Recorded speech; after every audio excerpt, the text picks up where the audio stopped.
ৰসুন আদা পিয়াজ জলকীয়া গোটেইবিলাক মিক্সাৰত লৈ এটা পেষ্ট বনাই এইখিনি এতিয়া মিঠাতেলত দি ফ্ৰাই কৰা হৈছে গ্ৰেভি টাইপ হৈছে গ্ৰেভি তাৰ আগতে এয়া কণী বইল কৰি কণীটো ফ্ৰাই কৰা হৈছে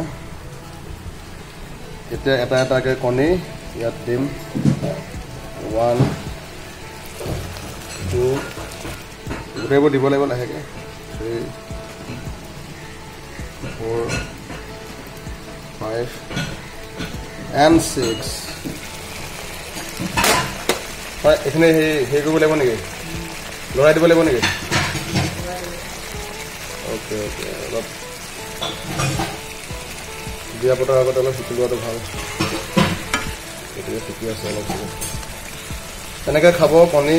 মানে এনেকুৱা টেষ্ট পাব মই কৈছোঁ নহয় এইটো মানে কি ক'ম আৰু যিটো টেষ্ট হৈছে নেকি বেলেগ দিন আকৌ মই একদম আৰম্ভণিৰ পৰা দেখুৱাই দিম পেষ্ট কৰাৰ পৰা দেখাম আজি বাৰু এইটো এনে শ্বৰ্ট ক্লিপ এটা thank you guys thank you so' much লগাব লাগিব নেকি অ'কে চিয়'ৰ ডণ্ট ৱাৰি মই ভালকৈ নাজানো তথাপি হৈছে বাৰু bye bye have a nice day